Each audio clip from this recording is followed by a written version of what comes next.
So he has said to me, now is your time to shine, and then it's his. So it's all about equality. So diversity and the support of your father in particular, and your husband or boyfriend or partner, that's crucial. 人生をシェアするっていう新しい形がとても印象的でした。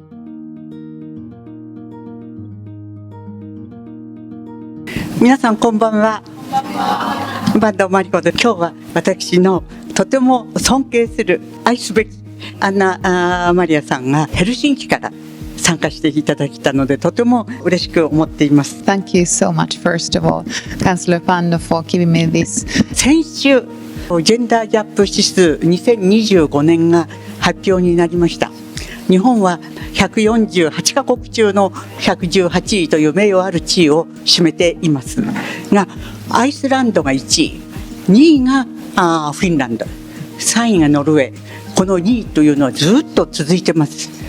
この差は何なんだろうかと、私たちは他の世界にも目を向けて、自分たちの社会の課題を発見しなければいけないんじゃないかなというのがこのカフェの目的の一つです。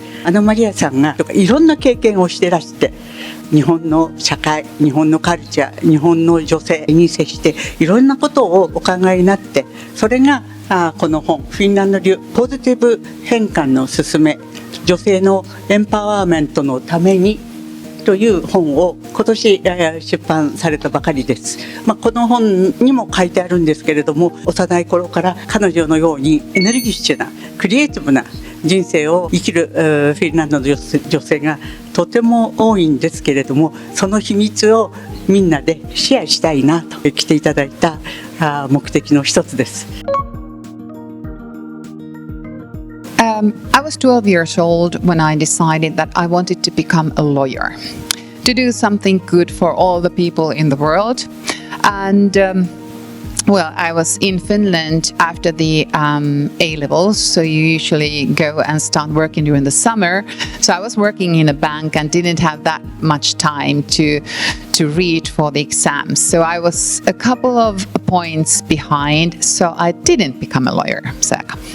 Instead, I ended up in a Swedish-speaking university. Finland has two official languages, being Finnish and Swedish.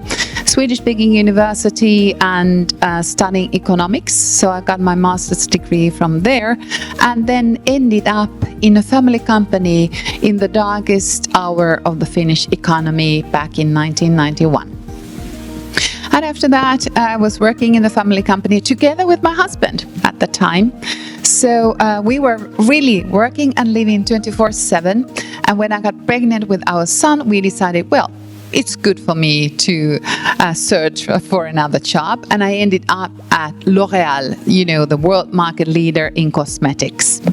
And after that, L'Oréal, it was amazing. There was a fashion, there was a cosmetics, there were travels and so forth. And I was also responsible for millions. So this meant, of course, that the hours were really, really long. And when I got back home from Paris, so I was so thrilled to see my son again, and he just turned his face away from me.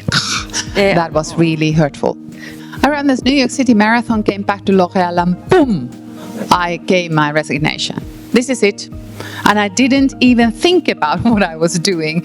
And well, then after that, so I was thinking, what did I just do? And then I was still confident that I would find the life would carry me on. And then I found in Italy while there with my husband. So I found the art history, came back to Helsinki, and then started my master's studies at the University of Helsinki. And then I had my doctoral dissertation 2014. Boom, again. And then this means that I have had a very, very diversified career. But that would not have been possible without the everlasting support of my dear mother and my very dear father. Read my lips. The support of the father to us women is crucial. And that was also the case for me. And then another thing, of course, is also that I do have a very understanding husband. We have been together this November for 40 years. I'm still 23 years old, by the way. So he has said to me, now is your time to shine, and then it's his. So it's all about equality. So diversity and the support of your father in particular, and your husband or boyfriend or partner, that's crucial. 女性がアンナ・マリアさんのように活躍できるのは、フィンランドの社会が、女性に対して、抑圧が少ないっていうことが大きな理由だと思うんですが、私はとても印象的だったのがご両親、特にお父様、娘の可能性に期待してる、君は何でもできるよ、チャレンジしたらいいよって力づけてくださったんですね。それに比べると日本、フィンランドの教育が成功しているのに、日本は、自己肯定感のない子どもたちが多いのではないかということがよく批判されてますが、親の態度、学校教育もそうですが、まず親のところから変わらなければいけないのかなと思いましたし、またそのパートナー、男性妻がチャレンジすることをポジティブに応援してくれる。今は君が頑張れよ、逆に自分が頑張る時には応援してくれよね、人生をシェアするっていう新しい形がとても印象的でした。フィンランドと比べて日本の女性たちの社会生活、特に職場での地位、家庭内での地位等々について、ぜひ率直な感想をお聞きしたいと思います。But honestly, I had been to Japan before, twice, and I was thinking about that, about the technology and so forth. So you are really the top leading countries in everything. So I was quite shocked when I saw a young woman with a baby and a trolley, and she was, struggling. She had all these different bags. And in Finland, a man or a woman would have certainly opened the door for this mother. And I saw that there was a man, but the man just went ping. And I was like, what is this? Wait a minute. But I was thinking maybe this was just an exception, but it wasn't. For instance, also my dear grandfather, said this was, when I was a child, it was also a custom that when a man opened the door or met a woman somewhere, if he had a hat on his head, he took it off just to honor the woman who he met, actually. Many times in the meetings as a director of the Finland Center, of course, I was participating in many meetings and events, and very often I could be the only woman in the room. And or there might be one woman, she was the interpreter, or she came with the ocha to the meeting room. That's it. I was like, where are all the women here? Because we all know that the women, we are, first of all, half of the population, and our well-being is in the interest of every nation. So where are all the women? That was my second thought. If I still have some time, I will tell you a story. And this is a true story. When I met my husband-to-be, he came from a family where he was the only son. Oh, the prince of the family, of course. And he had never, ever done anything back at home. I came from a family where my mother has been working all her life, and she was the queen of the family. And when we met, it was like, ping! Then we started studying at the university, and I said to my husband, or the boyfriend at the time, so, you know what? I'm studying as much as you are. We are going to divide the domestic things here. You can make a choice whether you want to do the vacuuming or wash the toilets. Well, he chose the vacuuming, obviously. But ever since, he knew that it's really take it or leave it. He's going to have to participate in the domestic work as well. And then when I have been talking with many Japanese women especially, so people have told me, oh, but that is the way it always has been. We cannot change anything. Of course you can change. So that was something that I also, when I entered here, so I have been telling over and over again, you can always make a difference. You can always make the change, but start now. どのように変えたか聞きたいです。Okay, let's start now.